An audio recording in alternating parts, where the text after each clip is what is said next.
Welcome to the Open Forum. Once again, how wonderful it is that we can look together into the Word of God as we're plunging ahead toward the very end of time. Just think, 123 days and Judgment Day and the rapture, the catching up of the true believers will be here. You know, we talk again and again about passing out tracts in our cities, and we encourage this throughout the world. We have a friend who has been passing out tracts for some time in the country of Madagascar. Now, I learn here that he is an English teacher in a seminary of a major denomination in Madagascar. And he just sent us a letter that is so interesting, and it shows the power and what God might do with the tracts that are given out. This is something that, in my judgment, is something I never expected we would hear. He says, I teach English in a seminary of one of the major churches in Madagascar. This past Friday, we were having a meeting. Then the president, and I presume that's the president of the seminary, handed out tracts in French to us about Judgment Day. I said, I have tracts in Malagasy. That is the language of Madagascar. He said to me that foreigners gave them out in October. This is where the president has received these tracts that he was passing out. He had received them from foreigners in October. I said, I have tracts in Malagasy, and he was surprised too, and he wanted me to bring them to distribute to church members. But the tracts that is Family Radio, has sent to me were very few. But now one door is opened because the congregation or the denomination has about 100,000 members in it, and the president is interested in spreading out the knowledge of Judgment Day, and therefore I need many more tracts.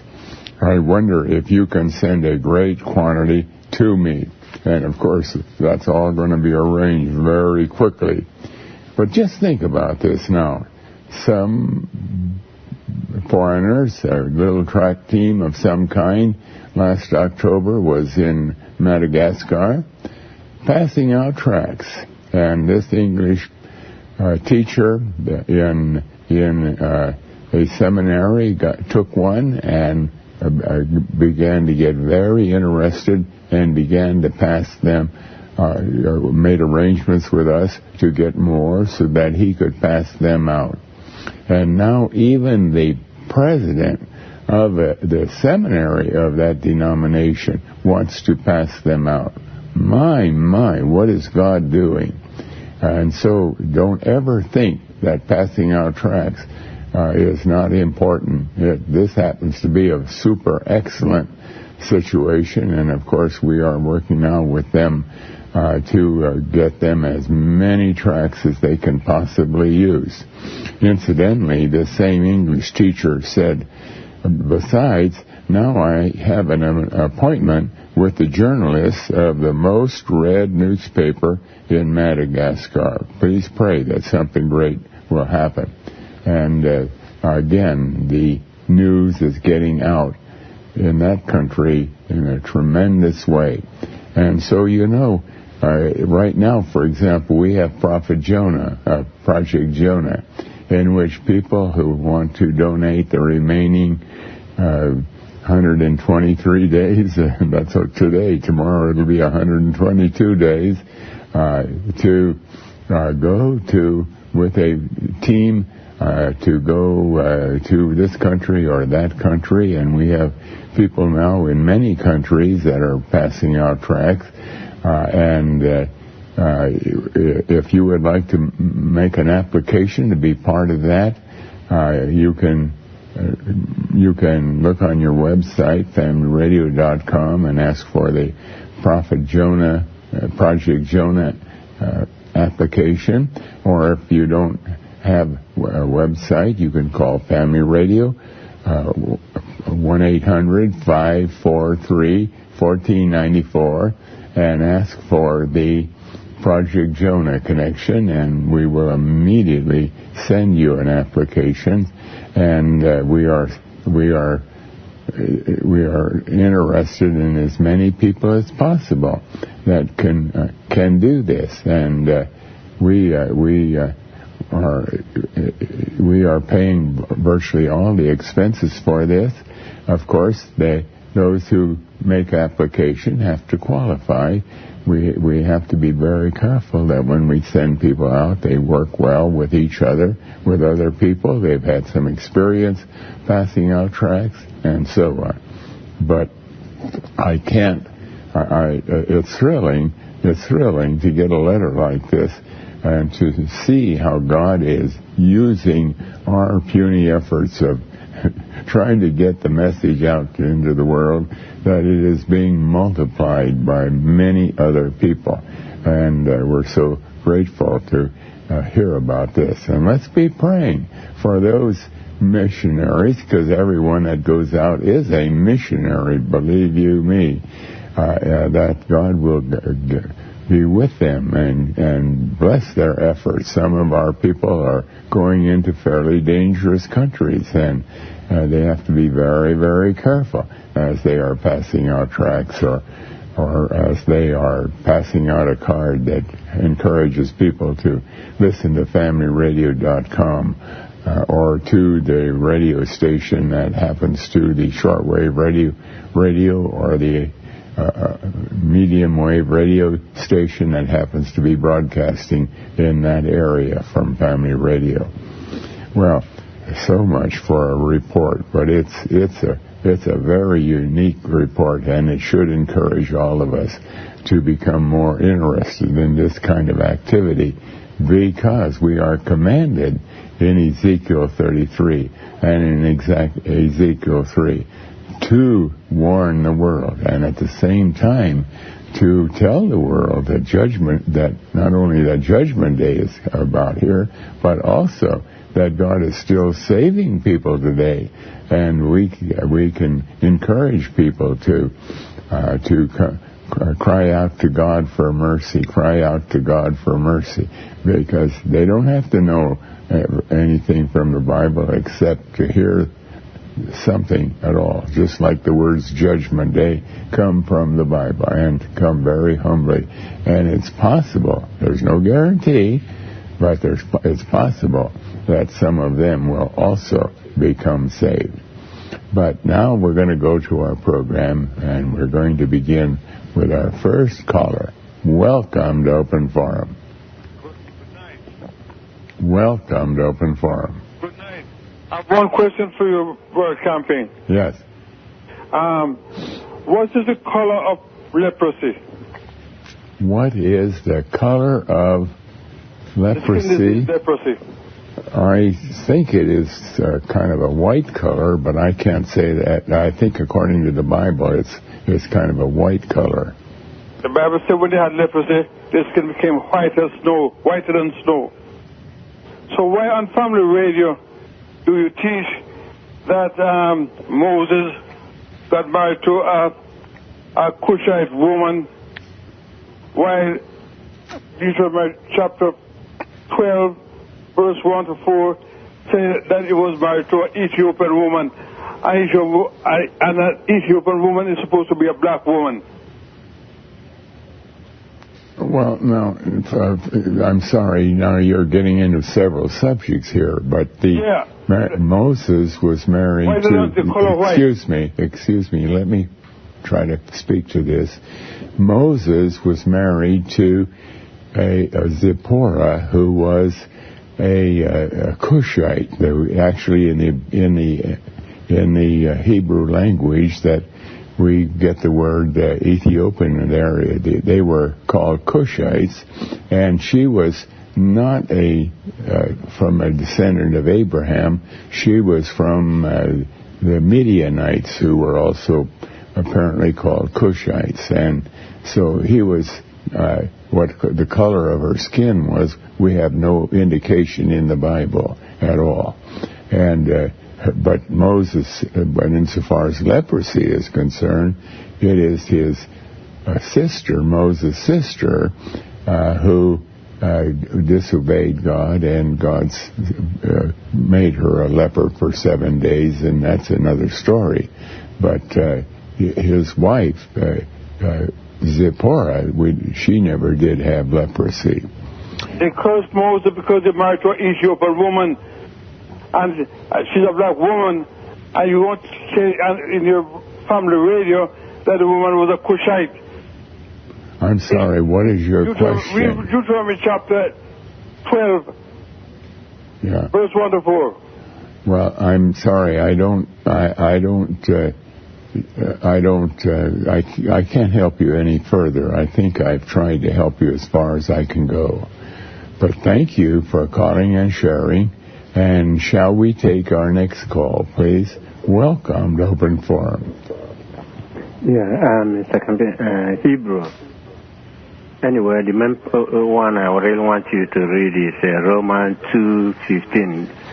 You want me to read Hebrews 2:15? No, Romans. Romans 2:15? Yes. All right, let's look at that. Romans chapter 2, verse 15. There we read, let's start with verse 14. For the Gentiles, that is the nations that are not Jewish at all, which have not the law, that is, they don't have the Bible, do by nature the things contained in the law, these having not the law are a law unto themselves, which show, this is verse 15, which show the work of the law written in their hearts, their conscience also bearing witness, and their thoughts the meanwhile accusing or else excusing one another. Now, what is your question? Yeah, my question concerns a comment somebody made the other time about why he was admonishing you. Why is it that God will have to punish those who don't read or who don't have a Bible or who don't read Bible and who don't know how to read? But here God is saying, both Hebrew and Jeremiah, that the word of God is written in everybody's house. There should be no alibis or excuses for not knowing about God's word, whether you're illiterate or not. Yeah, now let me try to help you. The Bible indicates that mankind was created in the image of God, in the likeness of God. And God created us as a spiritual being. We're different than an animal. We not only have a physical body and the breath of life, but we have also a spiritual soul. And in our soul, even though Adam rebelled, we still have the leftovers of the fact that God's law is written there to some degree. Intuitively, mankind knows it's wrong to murder. They know it's wrong to commit adultery. They know it's wrong to lie or to steal without ever reading the Bible. They know that. And so mankind stands guilty before God, even though they have never read the Bible, because the law of God is written on man's heart to some degree.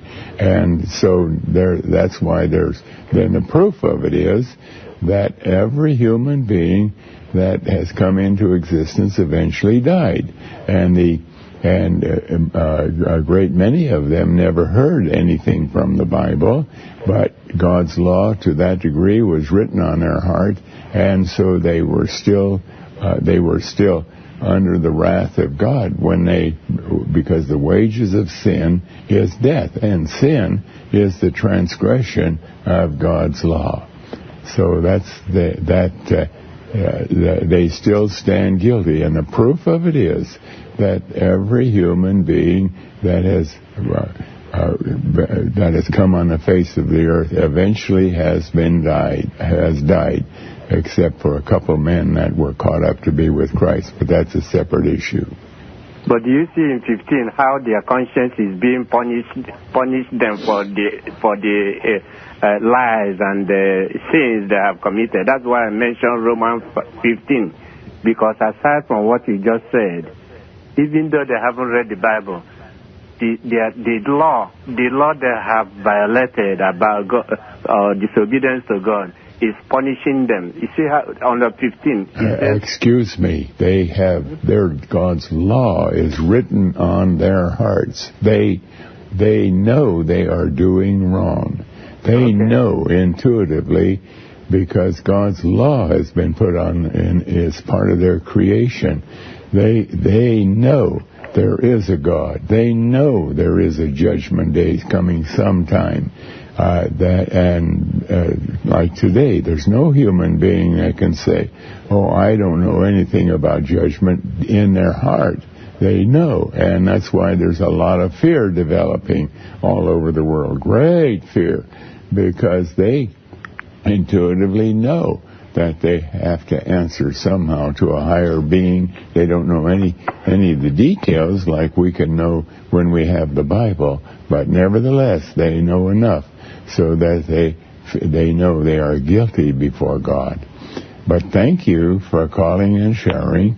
And shall we take our next call, please? Welcome to Open Forum. Ezekiel. Yes, Ezekiel, go ahead. 38. Ezekiel 38, let's turn to that. Ezekiel 38, and which verse? 18 to 23.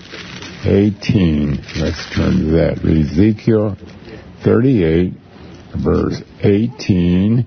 And it shall come to pass at the same time when Gog shall come against the land of Israel, saith the Lord Jehovah, that my fury shall come up in my face. For in my jealousy and in the fire of my wrath have I spoken.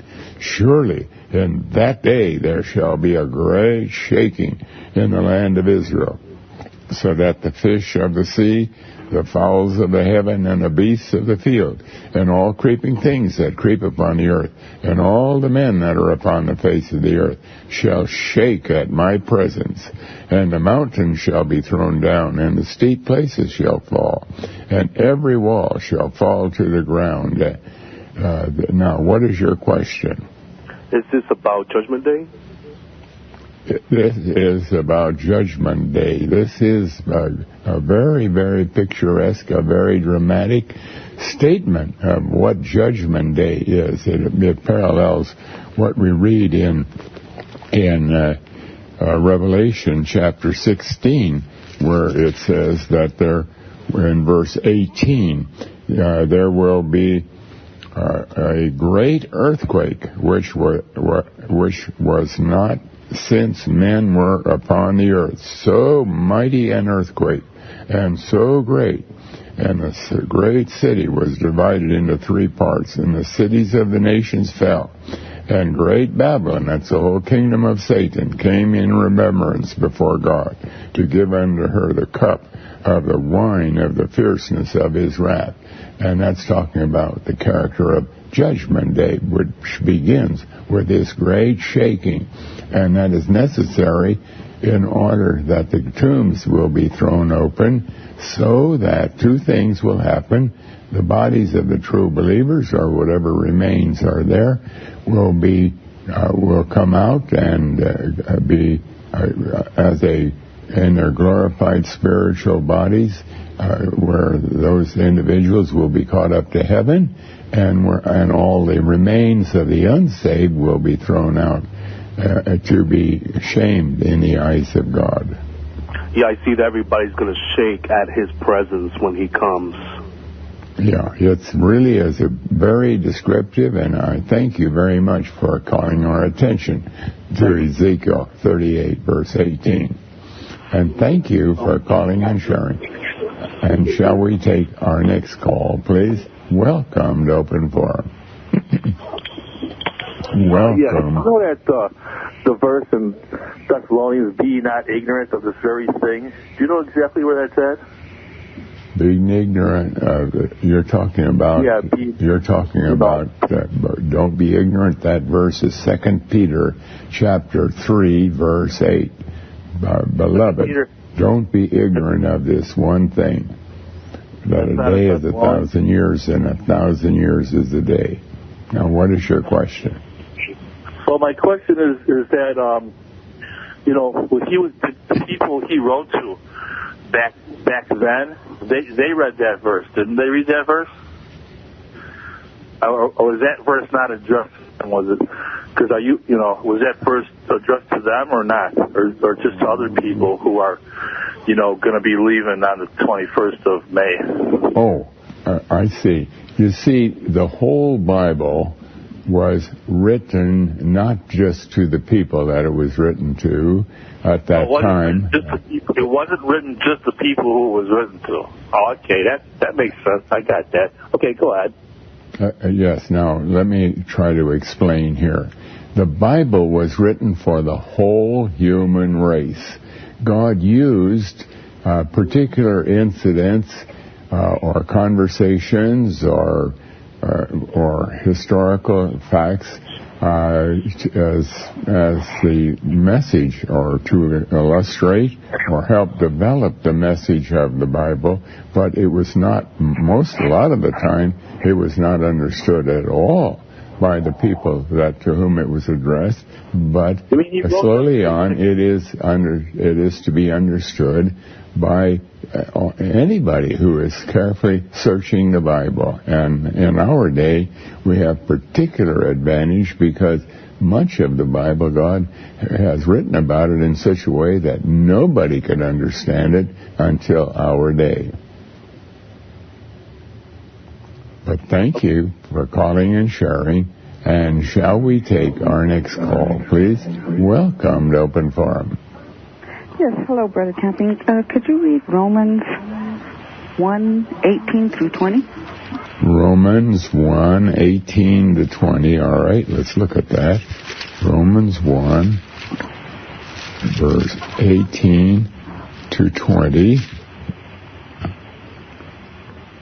For the wrath of God is revealed from heaven against all ungodliness and unrighteousness of men who hold the truth in unrighteousness, because that which may be known of God is manifest in them, for God hath showed it unto them. For the invisible things of him from the creation of the world are clearly seen, being understood by the things that are made, even his eternal power and Godhead, so that they are without excuse. Now, what is your question? It was just a comment on the caller earlier that was saying about that men didn't have the Bible or something, but from what I read here, men are without excuse. If they just look around them and see God's glory, you know there's a God. Is that right in saying this verse? You are very correct about that, and I thank you. Like we read in Psalm 19, the heavens declare the glory of God, and the firmament showeth his handiwork. And it's also emphasized here in Romans 1. And so anybody, if they're honest about it, have to agree that there must be some kind of a huge divine mind, a fantastic mind that was able to create this magnificent earth with all of its life forms that are so complex. And who that is, they may not know, but it has to be somebody that is infinite in his power and his majesty. Yes, all glory to God. You have a wonderful evening. Well, thank you. Thank you for calling and sharing. And, that's a pity that today we live in this beautiful world, and as scientists probe into the depths of the ocean and find all kinds of new life forms there, they penetrate in the deep jungles of the world, and they find again many, many new life forms, and wherever they look, wherever they turn, there's also something new, and everything is very complex. Nothing is simple. Nothing that they can understand how it ever could have come into existence except by that crazy idea that it just came through millions of years or billions of years by adaptation, and there's absolutely zero proof of that. But thank you for calling and sharing. And shall we take our next call, please? Welcome to Open Forum. Yes, Exodus chapter 31, verse 13, please. Exodus chapter 31, verse 13. Let's look at that. 13 through 17. Exodus 31, verse 13. Speak thou also unto the children of Israel, saying, Verily my Sabbaths ye shall keep, for it is a sign between me and you throughout your generations, that ye may know that I, the Jehovah, that doth sanctify you. And ye shall keep the Sabbath, therefore, for it is holy unto you. Every one that defileth it shall surely be put to death. For whosoever doeth any work therein, that soul shall be cut off from among his people. 6 days may work be done, but in the seventh is the Sabbath of rest, holy to Jehovah. Whosoever doeth any work in the Sabbath day, he shall surely be put to death. Wherefore the children of Israel shall keep the Sabbath, to observe the Sabbath throughout their generations, for a perpetual covenant. It is a sign between me and the children of Israel forever. For in 6 days Jehovah made heaven and earth, and on the seventh day he rested and was refreshed. Now, what is your question? Oh, we have to pause. Now, we have a caller on the line who has a question about the seventh-day Sabbath observance. And what is your question? My question is if you could compare that with Matthew chapter 5, 17 through 19. Matthew 5, 17 to 19. Matthew 5. Matthew 5, 17 to 19. Think not that I am come to destroy the law or the prophets. I am not come to destroy, but to fulfill.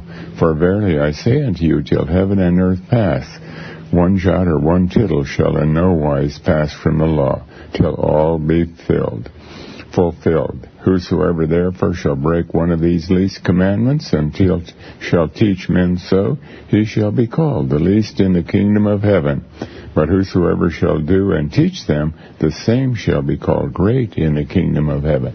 Now, what is your question? Why do you teach your sheeple that the Sunday is the Sabbath when it is Saturday, the seventh day? Because, Brother you see... Harold, thank you. Yes. The problem is, you have to read the whole Bible in order to understand any part of the Bible. You cannot just take a few verses and build your doctrine or your understanding, because the Bible teaches we are to compare spiritual with spiritual. And the fact is, when we go to Matthew 28 and verses in Mark and Luke, God teaches that the era of the seventh-day Sabbath ended that Sunday morning when Christ rose from the grave, and that was the beginning of a new era of Sabbaths. And so God himself has told us that. Secondly, the seventh-day Sabbath, God says, was a sign. It was not. It was a sign. It was not part of the moral law. It was pointing to the fact that you are not to do any work in trying to get yourself saved. That's why in Deuteronomy 5, it talks about keeping the seventh-day Sabbath, because God took Israel out of Egypt with a high hand and brought them into the land of Canaan, and that was a dramatic picture of salvation. And we have to harmonize all of these passages, and then we realize the seventh-day Sabbath, which was to be observed for the first 11,000 years of the history of the world until the time of Christ, that it was a sign pointing to something, and God defined what it pointed to. It was pointing to the fact that I, the Lord, sanctify you, that I am the one that make you saved. And that fits precisely with what we read in Deuteronomy 5 about you keep the seventh-day Sabbath because I brought you out of Egypt into the land of Canaan with a high hand. And unless you include all that information, you are not reading the Bible. You're only reading some of the verses. And I feel very sorry for these dear people who have been taught, and this has been driven home, and a lot of it came in, at least in one denomination, through Ellen G. White, who had a vision of a circle or some kind of a halo around the fourth commandment about the seventh day, and so they were listening to her as if, in that denomination, as if that was the Word of God, and that is in total violation of Revelation chapter 18. We're not to add to the words of the prophecy of this book. So on many counts, it is a whole teaching that is just terrible. It's altogether contrary to the Word of God, I'm sorry to say. But thank you. Perpetual and forever means that it is permanent. It is not to be changed. Now, the Pope changed it, and you are trying to change it. The law of God is continually on our hearts, on our minds. It is the perfect 10, will never be abolished. You are leading your sheeple into breaking the law of Yahweh. Blessed be His name. Harold, I wish that you would read your Bible. No, the fact is, the only reason that we or countenance this repeated questioning about the seventh-day Sabbath is it because it is a tremendous teaching that teaches that we are not to trust in any work that we do, like believing or repenting or getting baptized in water or belonging to a congregation, as a means to become saved, as a help to become saved. That's like someone who is picking up a few sticks or who is doing a little bit of work on the seventh. Excuse me, on the seventh-day Sabbath. So, and that's why it is called a perpetual and eternal law. It goes right on through to the end of the world. That salvation is altogether by the work of God. And the moment that we work on the seventh day spiritually, not literally at all, but that is the moment that we put some trust in what I have done to become and had helped me to become saved, it guarantees that we're still going to be under the wrath of God. And so it is a very, very, very important law. It's one of the most important laws. Well, everything is important, of course, in the Bible, but it is the key that shows us that we are not to trust anything we have done in order to try to become saved, because if we do, we are guaranteed to be under the wrath of God. But thank you for calling and sharing. And shall we take our next call, please? Welcome to Open Forum. Welcome to Open Forum. Hello. Yes, go ahead with your call, please. Yes, Father Camping, I wanted to thank you for your program. It's really transformed my life. I'm calling in particular because your program and other programs never mention the possibility of somebody being saved and having proof. And I wanted to know that if something did happen and somebody did have proof of angels descending and they had a photograph of that, why does the church never, he can't be the only one. There has to be people out there that well, now, excuse me. Yeah, how come the church never talks about these things?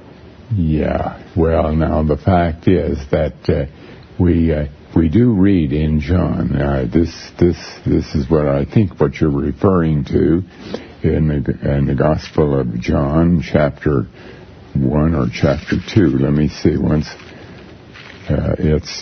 Jesus is talking to Nathanael, who he's going to make him a disciple or an apostle.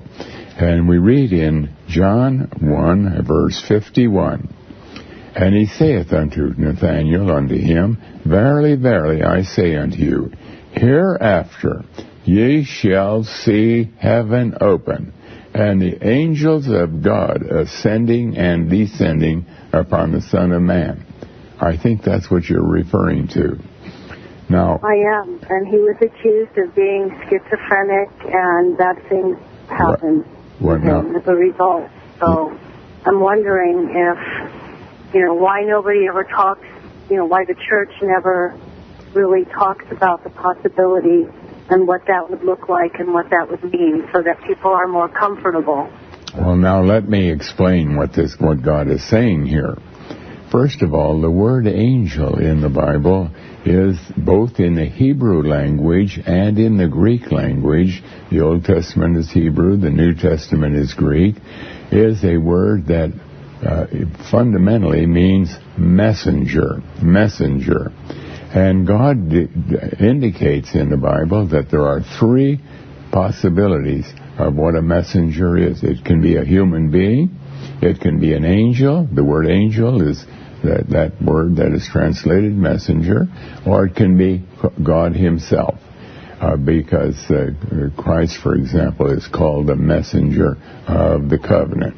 And we can't tell which just by reading that word, it's Malach in the Old Testament and Angelus in the New Testament. We can't tell from that word itself if it's talking about an angel, or is it talking about a human being, or is it talking about God? We have to examine the context. Now, here in verse 51, he's saying, Hereafter ye shall see heaven open, and the angels of God. Now, when we finally work out what this verse is talking about, the angels are those who become believers. We are the messengers of God to bring the gospel. You can't see an angel anyway. They're a spirit being. You can't see an angel. They are a spirit being. You can't see a spirit. Just like when we die, our soul is a spirit, a part of us, and nobody can see that soul leaving the body and going up to heaven. Now let's go. No, excuse me. Let me finish this. Now, these messengers, why are they ascending and descending upon the Son of Man? In this context, the Son of Man is Christ. You see, when we become saved, instantly we are seated with Christ in the heavenlies. That is, we reign with him.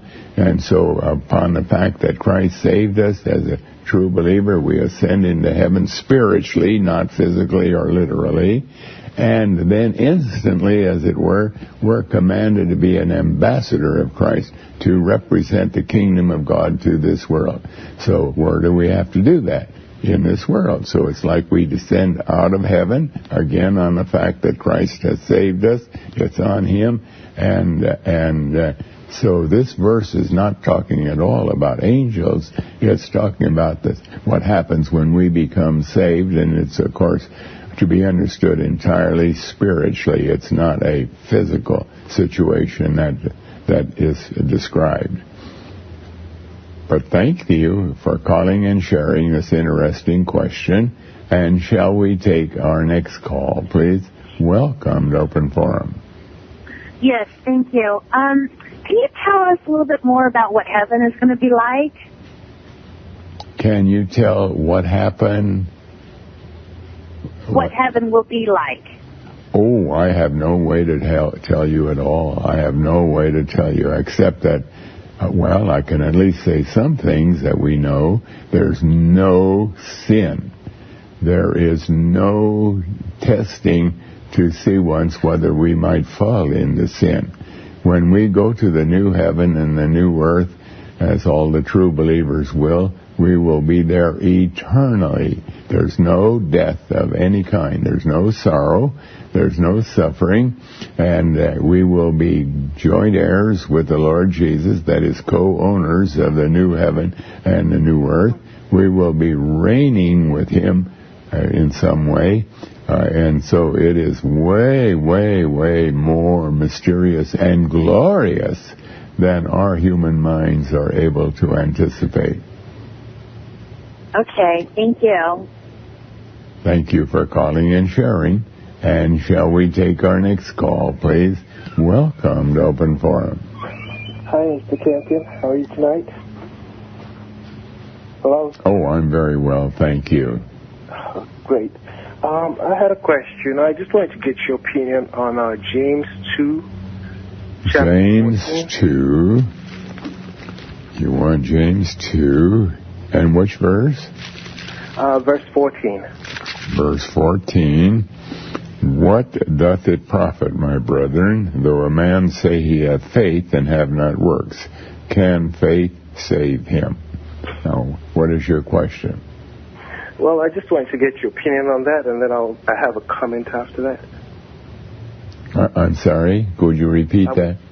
I wanted to get your opinion on that statement. Well, you see, faith itself is work. We read in 1 Thessalonians chapter 1, the work of faith. Faith is work, but the evidence of faith is that work is done.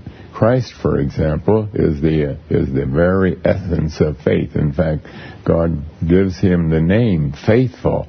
We find that in Revelation and in the book of Revelation, because he did all the work to save those that he planned to save, and there was an enormous amount of work that was done. He had to die. First of all, he had to be laden with all the sins of these people, and then he had to be found guilty by God, and he had to be killed by God, and he had to be buried, and he had to rise again. All of that work the fact is that he faithfully did what God commanded him to do, what his appointment was, to be our Savior. And so faith without it, if someone says faith, it's like, and it has no work connected with it, then it's like something that is just ethereal or ephemeral. It's just like a cloud. There's nothing there, no substance, as near as we can tell. But faith has a lot of substance. And finally, when God saves us and we believe on him, the substance is that from that point on, we will do all kinds of good works, and a good work is obeying any command of God. And if we say I know I have become a believer, and we don't have an intense desire to do the will of God, which is the work that is expected when we become saved, then we have not experienced salvation. We have not experienced faith or believing. God has not given us salvation at all. the Bible seems to explain that a little different, and this is where the confusion's coming in when you say faith is a work. When you read 15, which is the very next verse of the same chapter 2, James chapter 2, verse 15, right up to 26, it gives a full explanation of faith and works as being two totally different things, which you do seem to agree with to a certain degree, but at the same time, you confuse it, or the issue gets confused by the introduction of saying the work of faith, which I believe a few months ago I did call to tell you that you can't say the work of faith makes faith work, because the Bible clearly states that faith without works is dead. Well, and yes, excuse me. If you read further on, if you wouldn't mind, just read 15 to 26, and then we can, I'll love to hear your explanation. It would, it's all for all of us to benefit, hopefully. And what God is teaching here, if we could summarize, is simply conversation has no substance. You can say a lot of nice things to somebody, do this and do that and so on, and if you're not going to back it up with some substance, it has no value at all. But when Christ made us believers, that was His faith, it contained great substance. It was not just conversation. It is the fact that He gave us, He paid for every sin that we'd ever commit. Secondly, He gave us a new eternal soul in which we will live with Christ forevermore. So there was all kinds of work in evidence because we are saved by the faith of Christ. And that is the kind of material that the book of James is teaching us. But thank you for calling and sharing. And shall we take our next call, please? Welcome to Open Forum. Good afternoon, Mr. Thank you. Ken. Go ahead with your call. My call is coming from the book of Acts, chapter 13. Actually, you can read where Paul actually Saul, because before his name was changed, and Barnabas. Acts 13 and which verses? The individual. The individual. My question is, Mr. Ken, because you're pretty fast at it. Why don't they speak of Barnabas anymore, and why did they remove his gospel? Why don't they speak of Barnabas anymore? Yes. Read the passage. And why? Yes. Well, then and then you'll see the two of them. Yeah. Before he got his name changed, Mr. Ken. You're very clever and a wise guy. They did not remove his gospel. Barnabas was a very personal friend of Paul, and they were the first missionaries that were sent out from Antioch into what we call Asia Minor, and up toward Greece and up toward those countries in that area. And then after the first missionary journey that went very well, then they began to make plans for a second one, and then Barnabas wanted to take with him a nephew of his named John Mark, and Paul did not think that would be wise. He thought it would be better that just the two of them went, but Barnabas insisted, and so finally they were really contending with each other. And in the process of writing about this, God gives us also some very important words that help us in other passages. But anyway, the fact is, Barnabas' gospel was not different than Paul's. There's no evidence of that. It's just that then Barnabas continued in his missionary journey with John Mark, and Paul went in on his missionary. He took another man named Silas, and so it actually ended up in getting 4 missionaries out into the field. rather than only 2 missionaries. It turned out well, but it did not speak in any negative way about Barnabas. Now, God did not speak further about Barnabas, not because he was not accepted or anything, but because God has other things to tell us in the Bible that involve Paul. If I told you I had that scroll for that gospel, would you be willing on reading it for your people? Because I think, Mr. Catton, that these are the last days, and I think I am chosen as well as you are. I would be willing on mailing it to you. We can talk after the show, and maybe people will know that God's coming back, perhaps on your day, but I have that gospel. I'm sorry that we're not able to do that. But now we're going to go to our next caller. Welcome to Open Forum. Welcome to Open Forum. Hello? Yes, go ahead with your call. Yeah, Brother Campen? Yes. Isaiah 33, hold up. Isaiah 33, 14 and 15. Isaiah 33. Let's look at that. Isaiah 33. Verses 14 and 15. There we read, "The sinners in Zion are afraid. Fearfulness hath surprised the hypocrites. Who among us shall dwell with the devouring fire? Who among us shall dwell with everlasting burnings? He that walketh righteously and speaketh uprightly, he that despiseth the gain of oppressions, that shaketh his hands from holding of bribes, that stoppeth his ears from hearing of blood, and shutteth his eyes from seeing evil. He shall dwell on high. His place of defense shall be the munitions of the rocks. Bread shall be given him. His water shall be sure," and so on. Now, what is your question?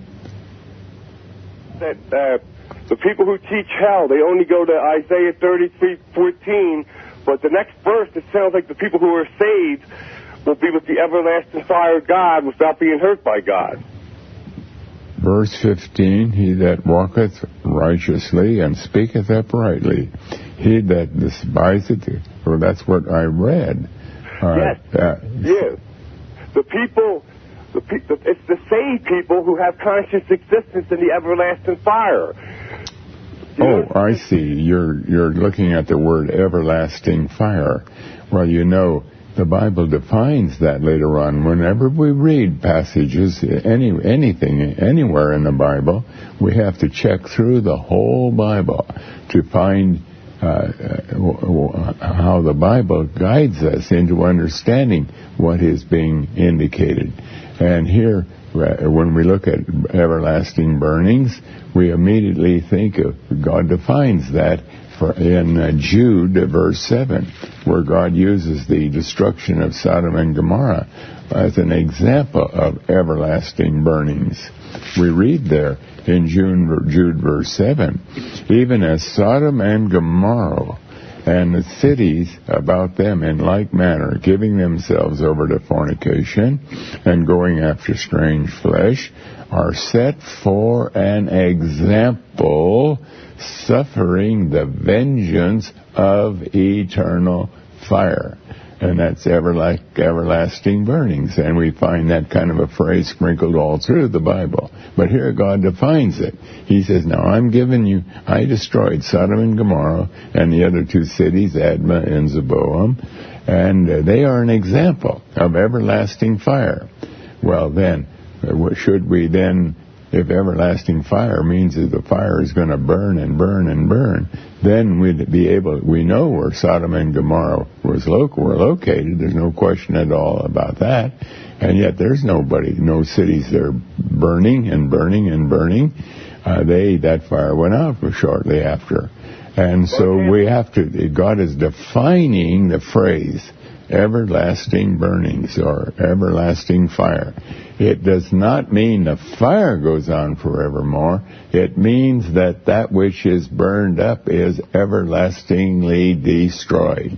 And this is a tremendous, and God insists on Sodom and Gomorrah is an example, so that we can have no doubt at all.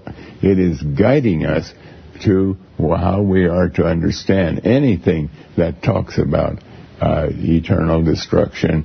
We know that it has to do with not the fire continuing forever, but that we who are suffering eternal fire will be destroyed forever and ever and ever, will never come into existence again. And that fits with Isaiah, where it says the former, the present earth will never be remembered or come into mind. It does not. It'll be totally annihilated. And there are all kinds of verses in the Old Testament that speak about annihilation. Everything is finally going to be annihilated. But thank you for calling and sharing, and we're going to have to pause now for a message. We're continuing with the Open Forum, and shall we take our next caller, please? Welcome to Open Forum. Hello, Brother Camping. How are you this evening? Very well, thank you. Yes, I'd like to offer 3 verses that we haven't looked at on the Open Forum in a long time, which tie in Noah with Judgment Day and feature the numbers 1 and 7,000. If we could please take a look at Genesis 6:13, please. Genesis 6:13. Let's look at that. Genesis chapter 6, verse 13. And God said unto Noah, the end of all flesh is come before me, for the earth is filled with violence through them, and behold, I will destroy them with the earth. Okay, next, if we could look at Jeremiah 25:33, please. Yes, Jeremiah 25, verse 33. We read Jeremiah 25. 33. The whole chapter is speaking about Judgment Day there, and in verse 33 we read,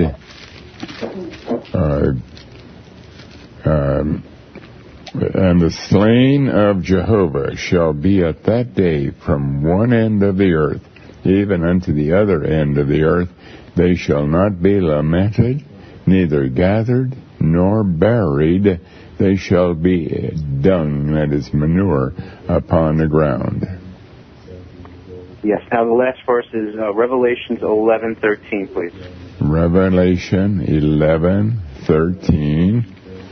There we turn to, when we turn to that, we read, and the same hour was there a great earthquake, and the 10th part of the city fell, and in the earthquake were slain of men 7,000, and the remnant were affrighted and gave glory to the God of heaven. Now, what is your question? My question is that if you see the connection between these 3 verses, we have the great earthquake. We're speaking about Judgment Day, and we also feature the number 7,000 in Revelations 11, and even 1 is mentioned in Revelation in Jeremiah 25:33. From one end of the earth even unto the other end, from Noah's day until Judgment Day, from one end to the other end. And then here in Revelations 11:13, I mentioned 7,000 men. I was wondering what your thoughts are on this. Yeah, well, they're all, of course, intimately related. And you know, in Revelation 11, where it talks about a 10th part of the city fell, God frequently used the 10th as a tithe, as an indication of the whole, just like our tithe. God, when God spoke of 10% or 1/10, but actually it was a picture of bringing our whole life to God and making it available in His service. And here at a 10th part of the city fell, it simply means the whole world will be destroyed. And in the earthquake were slain of men 7,000. Isn't it curious that in this year, their population of the world will be 7 billion at some moment during this year. And God only knows the exact moment, because no census is that accurate. But at some moment in in this year, there will be exactly 7 billion people. And there you see that word 7. It's the 7,000 who will fall are the complete fullness, the complete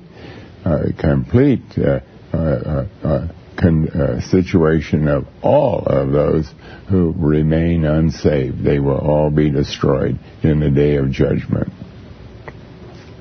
But thank you for calling and sharing, and you in response again to our callers' verses, it shows that in Genesis or Jeremiah or Revelation, and there's also many other chapters, we find reference to the same terrible thing that we're facing right now in just another 123 days.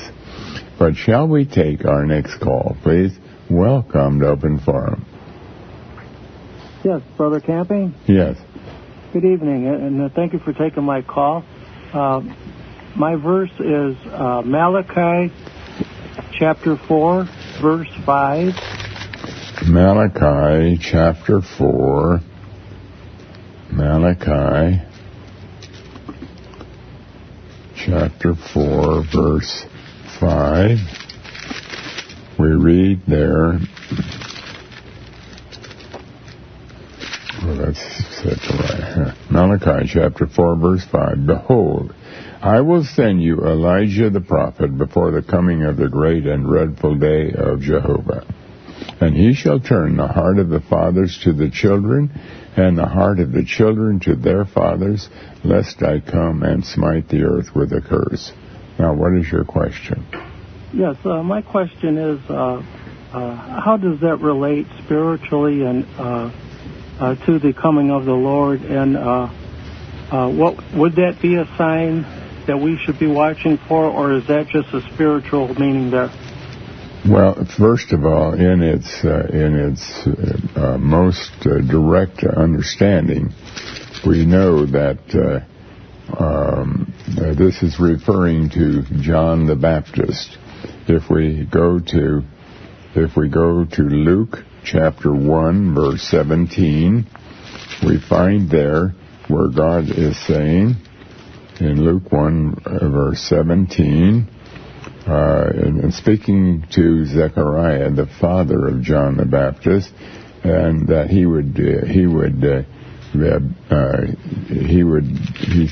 well, let me start with verse 14 or verse 13. The angel said unto him, Fear not, Zacharias, for thy prayer is heard, and thy wife Elizabeth shall bear thee a son, and thou shalt call his name John. And then amongst other things he says, and many, in verse 16, and many of the children of Israel shall he turn to the Lord their God, and he shall go before him in the spirit and power of Elijah, to turn the hearts of the fathers to the children, and the disobedient to the wisdom of the just, to make ready a people prepared for the Lord. And that fits almost perfectly with Malachi chapter 4. Now, he does speak about there's a prophet coming, or in verse 5, Behold, I will send you Elijah the prophet before the coming of the great and dreadful day of Jehovah. And so there, it seems like there is also a double meaning to these verses, and that would be speaking of all the true believers of our day who are warning the world that Judgment Day is coming, and telling people that they have to just cry out to God for mercy, which is what is happening today as we warn the world about Judgment Day. But thank you for calling and sharing. Thank you for calling and sharing. And shall we take our next call, please? Welcome to Open Forum. Hello, how you doing tonight? Very well, thank you. I want to look at Haggai chapter 2, verse 4. Haggai chapter 2, verse 4. Let's turn to that. Chapter 2, verse 4. Now be strong, O Zerubbabel, saith Jehovah, and be strong, O Joshua, son of Jozadak, the high priest, and be strong, all ye people of the land, saith Jehovah, and work. For I am with you, saith Jehovah of hosts, according to the word that I covenant with you when ye came out of Egypt. So my spirit remaineth among you. Fear ye not. Now, what is your question? I was wondering if you could explain more on when it says, and work, in verse 4. Could you explain that, please? And work, for I am with you. Work is doing the will of God. Whenever we obey the Bible, whenever we do anything in obedience to what God has declared, we are doing spiritual work. Like when we believe, when we love, when we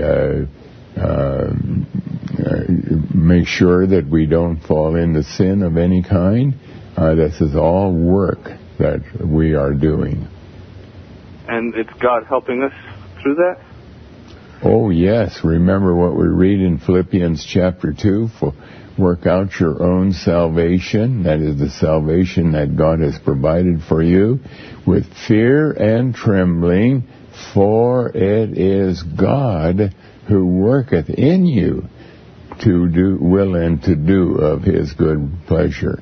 So we can't take any credit. If we really have a desire to want to do the will of God and a great zeal for that, we can't say, look how holy I am.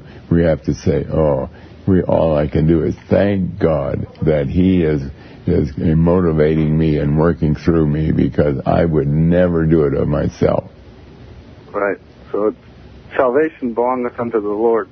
It's all together of God, all together. And that's why the life of a true believer ought to be a life of praise, constant praise. Oh, Lord, thank you. Thank you for your mercies. Thank you for your blessings, because we don't deserve any of it.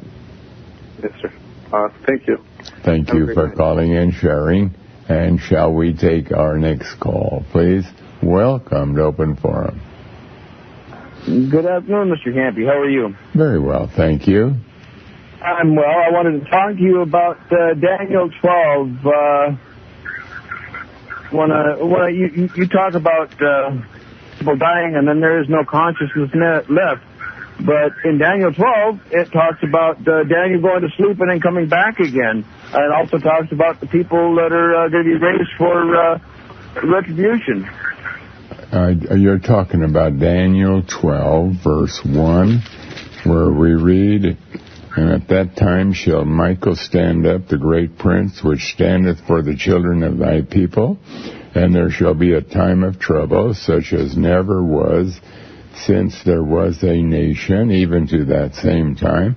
And at that time thy people shall be delivered, every one that shall be found written in the book, and many of them that sleep in the dust of the earth shall awake, some to everlasting life, and some to shame and everlasting contempt. Right. Right. So if once you die, you no longer have consciousness, how are you going to wake to everlasting shame and contempt? Because we have to read this in the light of everything else. Now notice it says, being raised to everlasting shame and contempt. And the word contempt is also a word that associates entirely with the idea of shame. And remember that the Bible teaches that the graves will open and the people will be thrown out of the graves, and they will be like dung, like manure on the ground. They will be, those bodies or those bones or whatever's left will be desecrated. They will have risen. They were in the tomb. They will have risen. But there's not one word that they are alive in order to stand for judgment or something of that. They have to come to life again, and that is not taught anywhere in the Bible. They are resurrected. They are raised out. And you remember in Ezekiel chapter 37, God talks to the bones as if they are alive. It's really surprising when you look at Ezekiel. Let's turn to that a minute. In Ezekiel 37, I think it is, we read where God is saying, Ezekiel 37, in verse 4, or verse 3, and he said unto me, Son of man, can these bones live? And I answered, O Lord God, thou knowest. Again he said unto me, Prophesy unto these bones, and say unto them, O ye dry bones, hear the word of Jehovah. Now, have they come to life again? No. Those bones can hear the word of Jehovah. They are, as it were, sleeping, but they are going to be thrown out. It's God's plan that they are going to come forth to be shamed, and to be shamed means their remains, whatever it is, their bones or their corpses, whatever was thrown out, will be desecrated in the eyes of God. Just like Christ, when he was hanging on the cross, he was cursed. He was shamed in the eyes of God, demonstrating that is an integral part of the wrath of God. Now, that doesn't mean that these people who were thrown out have come to conscious existence. There's nothing that teaches that. Nothing at all. It is only that it's part of the finality of God's judgment. That is, they will be shamed, and then finally they will be annihilated. They'll be entirely destroyed, and then the judgment process is completed. But thank you. Hello? Yes. Yes, explain to me the second death that the Bible talks about.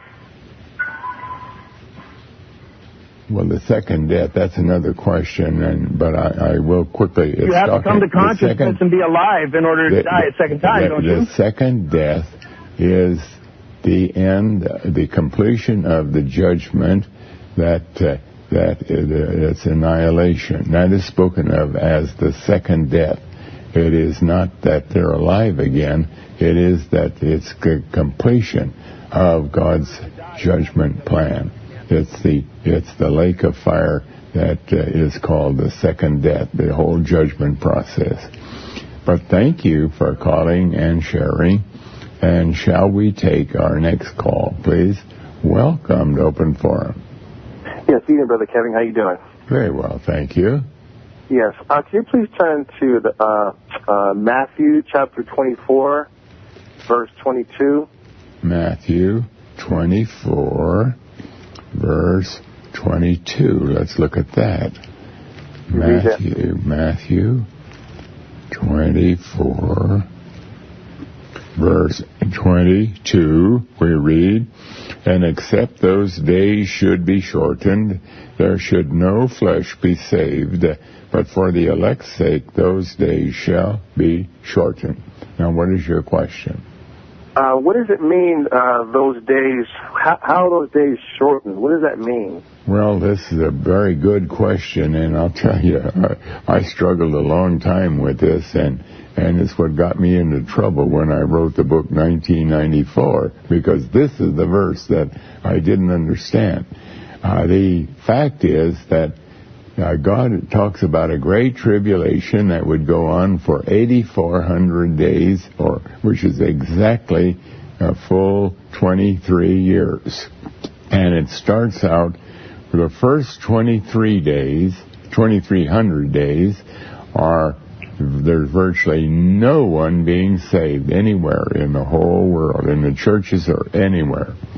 And so that's the way it began, the Great Tribulation, and if it would continue that way all the way to the end of the 8,400 days, then it would mean that any babies that were born during that 8,400 days would have absolutely no possibility of having become saved, and it would and there was a great many people born in that final 17 years, approximately 17 years.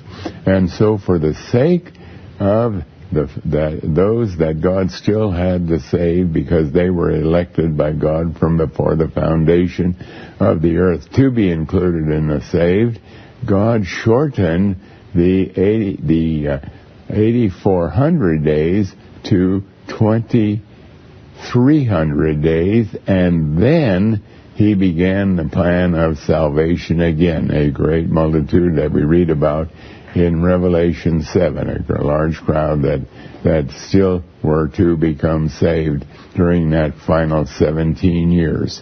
And that is what is in view here in those days being shortened, the days of the awful situation that prevailed the first 2,300 years of the 23-year period of the Great Tribulation.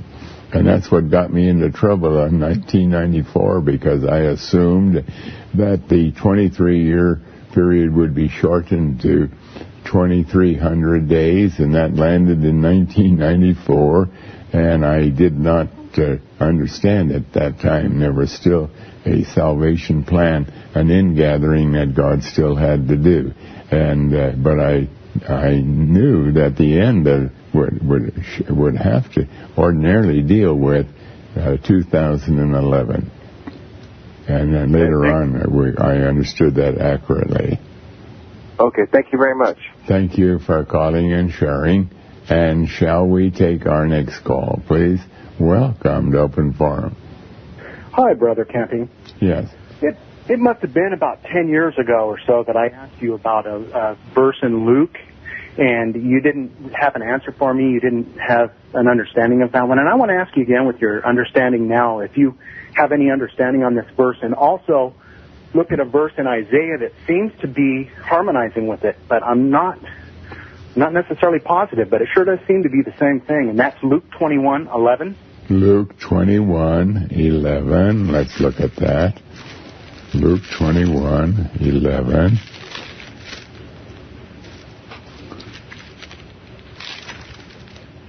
And great earthquakes shall be in diverse places, and famines and pestilences and fearful sights, and great signs shall there be from heaven. And now look at Isaiah 66:15.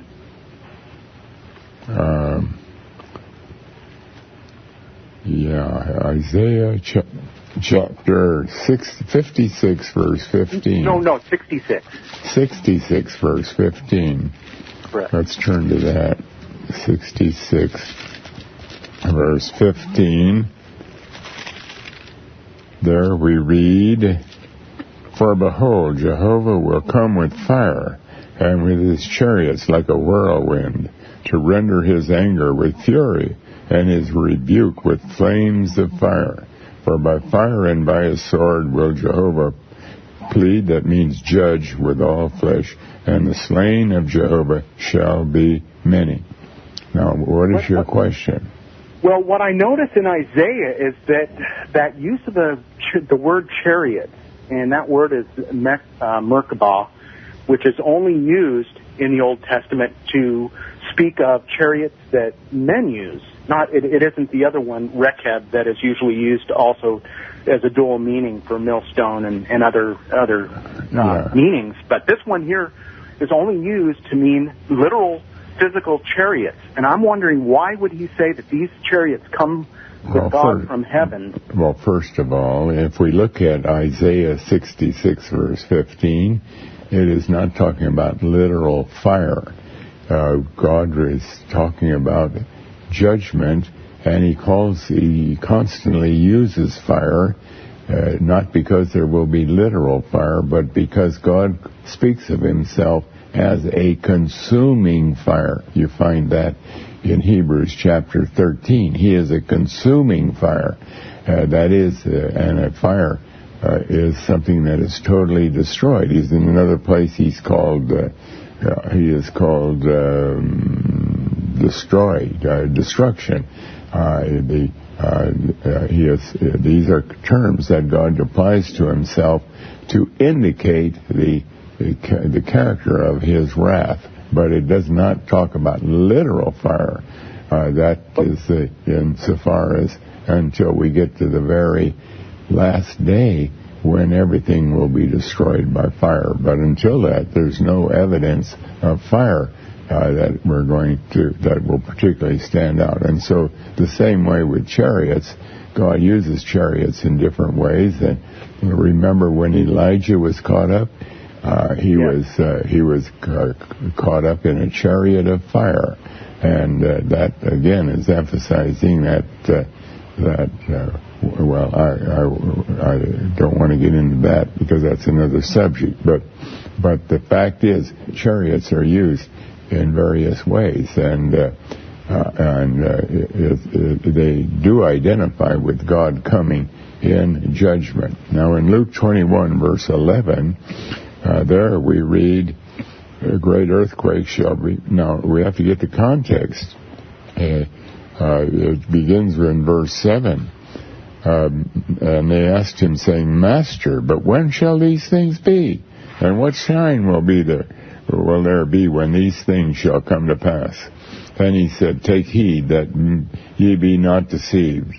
For many shall come in my name, saying, I am Christ, and the time draweth near. Go ye not therefore after them. But when ye shall hear of wars and commotions, be not terrified. For these things must first come to pass, but the end is not yet, but is not by and by. That is, it's not close. Then said he unto them, Nation shall rise against nation, and kingdom against kingdom. That's been going on for all through the New Testament history. And great earthquakes shall be in different places, and famines, and pestilences, and fearful sights, and great signs shall there be from heaven. But before all these, they shall lay their hands on you, and so on. In other words, it's really describing the things that have been happening off and on all through the New Testament era. Every year brings some kind of special pestilence or some big earthquake or some tsunami or some dreadful things are constantly developing. I'm concentrating on that frightful sight. You know, that it's phobia. That word phobia is used for frightening, and it seems to be saying that there's something that is going to be frightening. You know, I don't have any other way to describe what I'm seeing when I read that there's something that people are going to see. I'm just trying to figure out what that is. Well, the fact is we have to read anything in its context, and the context is talking about what we can expect all through the New Testament era. And this was written at the beginning of the New Testament era, and we've seen these things every time. I mean, when like today, we have great floods in Argentina and in Brazil. And a year ago, we had a terrific earthquake that devastated Haiti, and then before that, a couple of years ago, we had a tsunami that destroyed thousands of people. But now I have to say good night. I'm sorry, we can't go on.